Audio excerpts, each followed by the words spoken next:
গরিবদেরকে এটা বলেও ধোঁকা দেওয়া হয় যে বড়লোকের টাকা তো আছে ঠিকই কিন্তু তাদের সুখ নাই। আপনি হয়তো আপনার জীবনে বড়লোক হওয়ার অনেক ভিডিও দেখছেন, অনেক মোটিভেশনাল ভিডিও দেখছেন।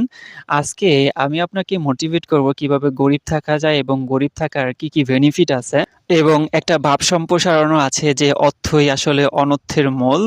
এবং ছোটবেলা থেকেও আমাদেরকে একটা শিক্ষা এবং একটা ভাইব দেওয়া হইতো যে টাকা আসলে খারাপ জিনিস এবং টাকা যার আছে সে আসলে খারাপ। এবং ইভেনচুয়ালি বাংলাদেশের ক্ষেত্রেও এই জিনিসটা সত্য যে বাংলাদেশে অনেক বেশি টাকা যাদের আছে তারা আসলে খুব অনৈতিক উপায়ে বড়লোক হয়েছে। সেজন্য টাকা জিনিসটা খারাপ, এই জিনিসটা ছোটবেলা থেকে আমাদেরকে একটা খারাপ ধারণা দেওয়া হয়েছে এবং ইভেনচুয়ালি যায়া যখন আমরা বড় হইছি তখন আমরা এই জিনিসটা রিয়ালাইজ করছি যে আসলে টাকা খারাপ জিনিসটা। টাকা আমাদের অনেক গুরুত্বপূর্ণ জিনিস এবং বড়লোক হওয়াটা অনেক বেশি ইম্পর্টেন্ট এবং টাকা আর্ন করাটাও অনেক বেশি ইম্পর্টেন্ট প্রত্যেকটা মানুষের জীবনে এবং লাইফে। তো আপনি আজকে তো আমি আপনাকে বড়লোক হওয়া শিখাবো না, আপনাকে শিখাবো হচ্ছে কিভাবে গরিব থাকা যায়। এবং গরিব থাকতেও কষ্ট আছে, এমন না যে আপনি কষ্ট ছাড়া গরিব থাকতে পারবেন। গরিব থাকার জন্য আপনাকে কষ্ট করতে হয় এবং বড়লোক থাকার জন্য আপনাকে কষ্ট করতে হয়। তো গরিব থাকার মানে আপনি যদি এই 10টা জিনিস ফলো করেন তাহলে আপনি গরিব থাকতে পারবেন ডেফিনিটলি। এবং আপনি যদি আরেকটু বুদ্ধিমান হন সেক্ষেত্রে আমি যে 10টা জিনিস বলবো এই 10টা জিনিস যদি আপনি করার বদলে না করেন সেক্ষেত্রে আপনি বড়লোকও হইতে পারেন।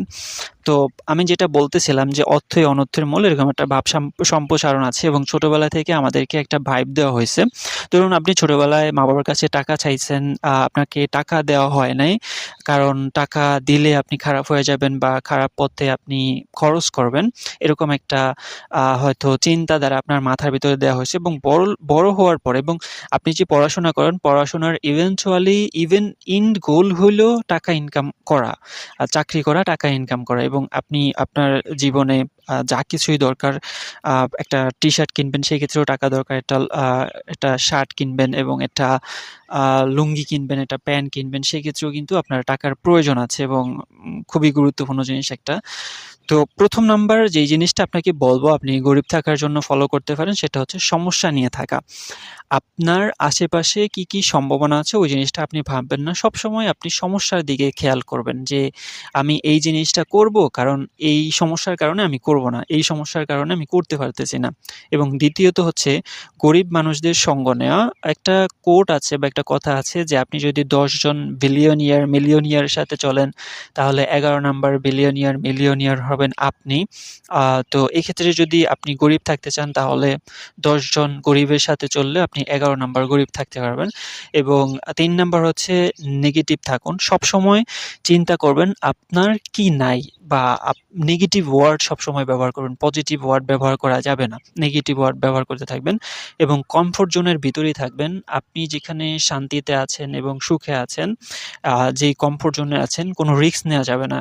কারণ আপনি যখন একটা রিস্ক নিয়ে কোনো কিছু শুরু করবেন সেটার রেজাল্ট যদি পজিটিভ আসে তাহলে আপনি অনেক বেশি বড়লোক হয়ে যাইতে পারবেন। এবং ৫ নাম্বার হচ্ছে তাড়াহুড়া করা।